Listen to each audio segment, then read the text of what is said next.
नमस्कार प्यारे साथियों, स्वागत है आपको आपके अपने YouTube चैनल राजा ऑनलाइन क्लासेस में। साथियों, फटाफट से हो जाइए तैयार परीक्षा के लिए। जी हाँ, परीक्षा के लिए तैयार हो जाइए। मैं आपको बताऊंगा इस वीडियो में साइंस के कुछ इंपॉर्टेंट क्वेश्चन की। कल 20 तारीख है और सुबह में, यानी कि मैं अभी 19 तारीख को वीडियो बना रहा हूं, सुबह 6 बजे आपके मोबाइल पर एक नोटिफिकेशन गिरेगा साइंस का राजा ऑनलाइन क्लासेस यूट्यूब चैनल की ओर से। प्यारे साथियों, उस वीडियो को आप जरूर देखिएगा। बिना देखे परीक्षा हॉल में एंट्री मत कीजिएगा। यह आपके लिए बहुत इंपॉर्टेंट हो सकता है, चाहे आपका परीक्षा फर्स्ट सिटिंग में हो या सेकंड सिटिंग में हो। साथियों, मैं उम्मीद करता हूं कि अभी तक जो 4 एग्जाम आपका कंप्लीट हुआ है उसमें आप अच्छे तरीके से आप अपना पूरा मेहनत 100% दिए होंगे। मैं उम्मीद करता हूं कि आपका रिजल्ट बहुत बेहतर होगा। और कल जो परीक्षा है ना, यानी 20 फरवरी को जो आपका एग्जाम है ना, ये साइंस का, साइंस में भी आप बहुत अच्छा करने वाले हैं। मैं ऐसा उम्मीद कर सकता हूं। साथियों, आपकी तैयारी मस्त है। ठीक है साथियों, अगर आप चैनल पर पहली बार आए हैं तो चैनल को सब्सक्राइब जरूर कर दीजिएगा और वीडियो अच्छा लगेगा तो इस वीडियो को लाइक करके अपने सभी मित्रों के पास शेयर कीजिएगा, जो भी मित्र आपके परीक्षा में लगे हुए हैं। जी हाँ, जिनका जिनका परीक्षा है सभी के पास इस वीडियो को शेयर कीजिएगा। चलिए फटाफट से देर न करते हुए हम इस वीडियो को करते हैं स्टार्ट एक नए सिरे के साथ। ध्यान दीजिएगा, यहां पर मैंने पहला क्वेश्चन लिखा है साइंस का, जो कि बहुत ही इंपॉर्टेंट क्वेश्चन है। क्या लिखा हुआ है कि भाई सूचक किसे कहते हैं?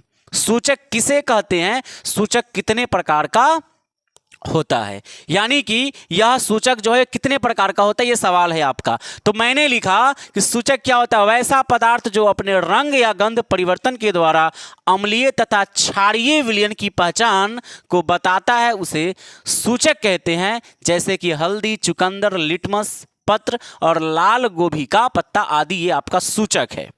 बात को समझिएगा।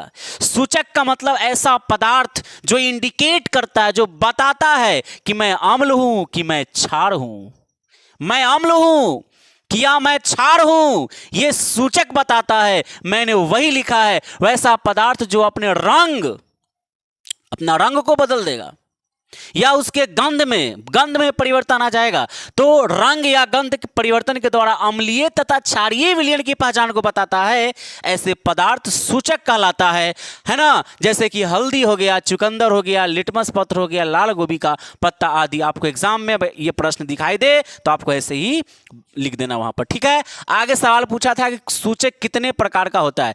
मैंने लिखा कि सूचक जो होते हैं वह 2 प्रकार के होते हैं मुख्य रूप से। ऐसे तो बहुत सारे प्रकार होते हैं, लेकिन आपको मुख्य रूप से याद रखना है। नंबर 1 रंगीय सूचक, नंबर 2 गंधीय सूचक।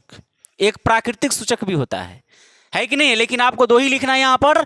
एक रंगीय सूचक, दूसरा गंधीय सूचक। इसके बारे में नहीं लिखना है क्योंकि आपसे सिर्फ प्रकार के बारे में पूछा गया था तो आपने लिख दिया। ठीक है, इस तरह पहला नंबर क्वेश्चन का जो है जवाब आपको कंप्लीट हुआ। नंबर 2 सौर कुकर के हानियां को लिखे। आपको पता है कि सौर कुकर, भाई सौर कुकर में कौन सा दर्पण लगा होता है? आपको पता होना चाहिए कि अगर आपसे पूछा जाए कि सोलर कुकर या सौर कुकर में कौन सा दर्पण लगा होता है, तो आपका जवाब होना चाहिए अवतल दर्पण लगा होता है। क्या लगा होता है? अवतल दर्पण। ये एग्जाम में आपको एग्जाम में क्वेश्चन बन सकता है साथियों, ये आप इंपॉर्टेंट इसको समझेंगे। तो आखिरकार आपसे पूछा गया है कि सौर कुकर में, सौर कुकर के हानियां क्या है? हानि, भाई आपको पता होना चाहिए कि सौर कुकर का यूज कहां होता है।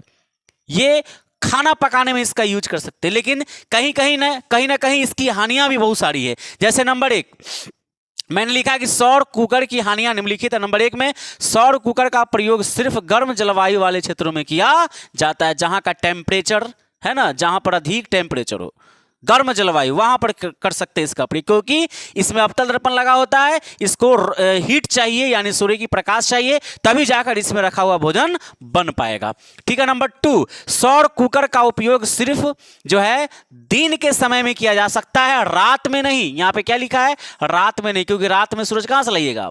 है कि नहीं है? रात में तो सूरज नहीं उगती है, तो इस चीज से यानी कि उदय नहीं होता है। तो आप समझ सकते हैं कि सिर्फ दिन के समय में, जब सूर्य की प्रकाश जब पहुंचेगी तभी आप उसका यूज कर सकते हैं, भोजन पका सकते हैं। चलिए आगे बढ़ते हैं। नंबर 3, जाड़े तथा बादलों वाले दिनों में यह भोजन पकाने में लंबे समय लगाता है, लंबे समय लगाता है। इस तरीके से आपको याद रखना है। पहला नंबर क्या याद रखना है?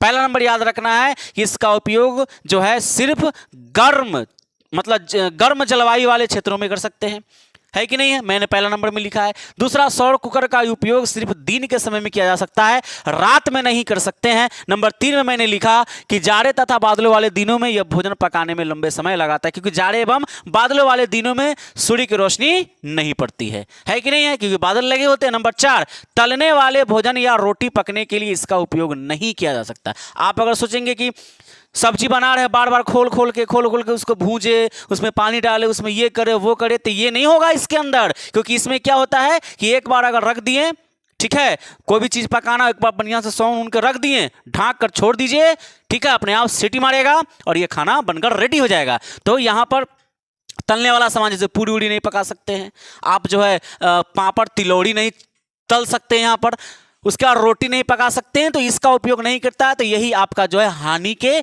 कुछ बातें हो गई जो आपको यहां पर लिख देना था। नंबर 3, श्वसन को ऊष्माक्षेपी अभिक्रिया क्यों कहा जाता है? आपको पता है श्वसन क्या है?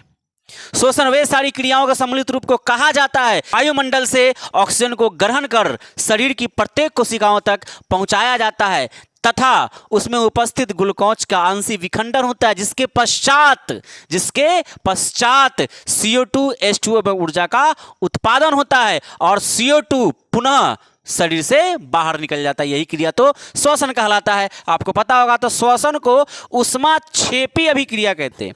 ऊष्माक्षेपी अभिक्रिया क्यों कहा जाता है समझिएगा। श्वसन क्रिया के दौरान ऑक्सीजन हमारे शरीर में प्रवेश करती है, जो ग्लूकोज या कार्बोहाइड्रेट C6H12O6 के साथ अभिक्रिया करके कार्बन डाइऑक्साइड CO2 और जल H2O बनाती है। साथ ही इस अभिक्रिया में उष्मा यानी कि ऊर्जा का भी उत्सर्जित होता है, इसीलिए श्वसन को ऊष्माक्षेपी अभिक्रिया कहते हैं। मैंने अभी क्या कहा, देखिए जैसे कि हम वायुमंडल से क्या लिए, ऑक्सीजन गया हमारे शरीर के अंदर प्रत्येक कोशिका तक। प्रत्येक कोशिका में क्या बैठा हुआ है, ग्लूकोज। क्या बैठा हुआ है, यही ग्लूकोज ये बैठा हुआ है। इस ग्लूकोज के साथ ऑक्सीजन क्या करेगा, मारधाड़ स्टार्ट करेगा, फोड़फाड़ स्टार्ट हो जाएगा। जैसे ही ध्यान दीजिएगा, इस C6H12O6 के साथ जैसे ही कौन मिलेगा, तो ऑक्सीजन मिलेगा। क्योंकि मैंने ऑक्सीजन कहां से लिया, बाहरी वातावरण से लिया, तो ये यानी कि वातावरण से लिया। तो यहां पर क्या करेंगे, ऑक्सीजन जैसे ही मिलेगा तो मिलने के बाद इसका आंशिक विखंडन होगा। यहां पर मैंने क्या लिखा, ध्यान दीजिएगा कि ग्लूकोज या कार्बोहाइड्रेट के साथ अभिक्रिया करके कार्बन डाइऑक्साइड बनाता है। इसमें से क्या बनता है, तो CO2 बनता है, फिर जल बनता है और फिर ऊर्जा बनता है, ऊर्जा बनता है ना। वही चीज यहां पर लिखा है, उष्मा यानी ऊर्जा का भी उत्सर्जन होता है। अतः इसीलिए ऊर्जा मतलब उष्मा है ना। तो इस तरीके से जो है यहां पर CO2 H2O एवं ऊर्जा यानी कि उष्मा का निर्माण होता है। अतः इसलिए हम लोग श्वसन को ऊष्माक्षेपी अभिक्रिया के नाम से जानते हैं और पहचानते हैं। नंबर 4, अच्छा ईंधन किसे कहते हैं? आपको पता है कि ईंधन क्या है? ईंधन वह पदार्थ है जो जल जाता है, यानी कि जो जलता है वही ईंधन है। ध्यान से समझिएगा, वैसा ईंधन जो जलने पर अधिक मात्रा में उष्मा उत्पन्न करता हो और कम प्रदूषण उत्पन्न करता हो, यानी कि पॉल्यूशन ज्यादा नहीं हो, ठीक है, तो उसे अच्छा ईंधन कहते हैं। अच्छा ईंधन का यही मतलब है कि भाई वह जो है कम प्रदूषण करे, वायुमंडल हमारा प्रदूषित ज्यादा न हो, वो सस्ता होना चाहिए, सुलभ होना चाहिए, आसानी से उसका परिवहन में भंडारण भी होना चाहिए, ठीक है। तो इस तरीके से जो है होगा, मतलब ईंधन के अंदर तो हम कह सकते हैं कि अच्छा ईंधन है। तो मैंने लिखा वैसा ईंधन जो जलने पर अधिक मात्रा में उष्मा उत्पन्न करता है और कम प्रदूषण उत्पन्न करता है, उसे अच्छा ईंधन कहते हैं। जैसे पेट्रोलियम, प्राकृतिक गैस सबसे अच्छा ईंधन है, जैसे कि LPG गैस इसमें आता है। तो ये बहुत ही अच्छा, जिसका यूज हम लोग खाना बनाने के लिए रसोई घर में करते हैं, ठीक है। नंबर 5, मधुमेह से आप क्या समझते हैं? यह भी इंपॉर्टेंट क्वेश्चन है, आपके एग्जाम के पॉइंट ऑफ व्यू से बन सकता है। लिखेंगे कि यदि हमारे शरीर में इंसुलिन हार्मोन का स्राव उचित मात्रा में नहीं हो तो मधुमेह नाम रोग हो जाता है, ठीक है। ऐसी रोगी के रक्त में ग्लूकोज की मात्रा बढ़ जाता है। मधुमेह अस्थायी रूप से ठीक नहीं होता है, ठीक है, यह बीमारी ठीक नहीं होता है। मधुमेह रोगी को इंसुलिन की इंजेक्शन के द्वारा उपचार किया जाता है। ये रोग ठीक नहीं होता। जैसे बुखार लगा तो बुखार ठीक हो जाता है, लेकिन ये रोग ठीक नहीं होता। मधुमेह यानी कि डायबिटीज शुगर की बीमारी, जिसको आप लोग कहते हैं शुगर की बीमारी, है कि नहीं। तो इस बीमारी की बात हो रही है। तो होता क्या है कि यदि हमारे शरीर में इंसुलिन हार्मोन का स्राव उचित मात्रा में नहीं हो पाता है तो मधुमेह नामक रोग हो जाता है। और यह रोग ऐसा है जो लंबे समय तक चलता है, ठीक नहीं होता है। ठीक है, ऐसे रोगी को इंसुलिन नामक सुई का इंजेक्शन दिया जाता है। नंबर 6, लोहे को जंग से बचाने के लिए 2 उपाय को लिखिए। बहुत इंपॉर्टेंट क्वेश्चन है। मैं जो भी प्रश्न यहां पर लाया हूं साथियों, भी आज कल के लिए यानी कि 20 फरवरी को रेडी हो जाइए।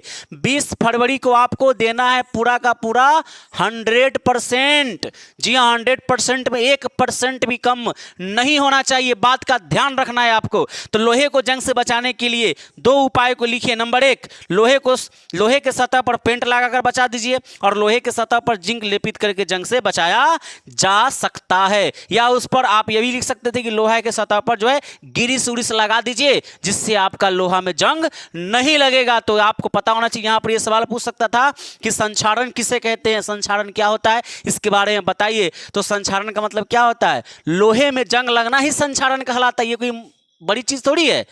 चलिए साथियों, मैं उम्मीद करता हूं कि आपको ये सारी कहानियां आपको अच्छे तरीके से पता होगा। पहले से भी नहीं होगा तो आप इसको अच्छे से याद कर लेंगे। ठीक है, मिलेंगे आपके साथ एक नए वीडियो में, जोरदार तरीके से, अच्छे तरीके से आपसे रूबरू होंगे हम लोग, बातचीत होगी अगले वीडियो में। आपका परीक्षा बहुत अच्छा जाए। कल साइंस का परीक्षा है ना, इतना अच्छे तरीके से आप पेपर को लिखेंगे जिसका जवाब 80 नंबर का यह पेपर है, और 80 नंबर में 100% आपको देना है। ठीक है, पूरा दम अच्छे तरीके से, जितना आपको अच्छे से याद होगा सबको लिखना है। पहले आप समझिए एक चीज को, ऑब्जेक्टिव क्वेश्चन जब आप बनाएंगे तो ऑब्जेक्टिव क्वेश्चन का एक ग्रुप बना के बनाएंगे। ठीक है, जैसे 80 नंबर का जो आपका पेपर होगा जिसमें आपको जो है 40 नंबर का ऑब्जेक्टिव दिया जाएगा, और 40 ऑब्जेक्टिव में आपको डबल ऑब्जेक्टिव देगा जिसमें से 40 बनाना। जैसे कि 80 में से कितना बनाना है, तो 40 बनाना है। 80 में से, ध्यान दीजिएगा, 80 में से आपको मात्र 40 बनाना है। तो 40 क्वेश्चन बनाने के लिए जो ऑब्जेक्टिव आपको सवाल पूछा जाएगा उसमें से एक नज़र में जो प्रश्न सबसे पहले आपको याद होगा उसमें आप पहले उसको टिक आउट करेंगे। एक नज़र का मतलब समझते हैं, जैसे कि देखे और आंसर याद हो गया। एक नज़र वाला प्यार कैसे होता है, देखे और इश्क हो गया। जी हाँ, इश्क किसी को कहते हैं। चलिए ध्यान दीजिएगा, तो 80 में से आपको 40 बनाना है। तो 40 क्वेश्चन जो आप बनाइएगा उसका ग्रुप बांट लीजिएगा, जैसे 10-10 का ग्रुप बांट लीजिएगा। ठीक है, एक बार में 10 क्वेश्चन को टिक मारिए और फटाफट से OMR पर उसको घास डालिए। जी हाँ, इससे आपका क्या होगा, समय बहुत बचेगा। ठीक है, और आप जो है अच्छे तरीके से उसको मतलब हर प्रश्न को अच्छे से डील कर लेंगे। एक बार होता है क्या कि एक बार में 40 क्वेश्चन को आप टिक लगा लिए। ठीक है, 40 ना लग के आपको जो है 45 क्वेश्चन लग गया, 55 हो गया, तो समय खत्म हो गया उसमें। और खत्म जो 10 क्वेश्चन आपने टिक लगाने में लगाया, मान के चलिए कि 20 मिनट लगा, तो 20 मिनट तो समय आपका बचता जो OMR अच्छे से घसा सकता था, है कि नहीं है। तो इसका आप अच्छे तरीके से ध्यान रखेंगे। मैं उम्मीद करता हूं कि आपको अच्छे तरीके से OMR घसने आता होगा, फिर भी मैं कुछ सजेशन देने का प्रयास करता हूं। ठीक है, 10-10 का ग्रुप बनाएंगे। एक बार में 10 क्वेश्चन सिलेक्ट कीजिए, उसको OMR पर फिल कीजिए, फिर 10 क्वेश्चन सिलेक्ट कीजिए, फिर OMR पर ये जो है फिल कीजिए, फिर 10 क्वेश्चन, फिर 10 क्वेश्चन। इस तरीके से 4 ग्रुप में आपको 40 प्रश्न को सॉल्व कर लेना है। अच्छे तरीके से OMR को घसना है, ईमानदारी से पूरा 100% आपको देना है कल के 20 फरवरी के एग्जाम में। साथ ही उसके बाद आपका इंग्लिश का पेपर बच जाएगा, और इंग्लिश का पेपर भी बहुत अच्छे तरीके से हो जाएगा, क्योंकि उसमें ज़्यादा टेंशन नहीं होता है। बच्चों को सिर्फ 5 सब्जेक्ट में ही ज़्यादा प्रॉब्लम्स का सामना करना पड़ता है। ठीक है, तो चलिए प्यारे साथियों, मैं मिलूंगा आपके साथ एक नए वीडियो में। आपके एग्जाम के बाद मैं आपसे बात करने वाला हूं। ठीक है, आपका परीक्षा बहुत अच्छा हो, मैं ऐसा भगवान से, ऐसा गॉड से मैं प्रार्थना करता हूं। ठीक है, मिलेंगे आपके साथ एक नए वीडियो में। तब तक के लिए जय हिंद, जय भारत, वंदे मातरम।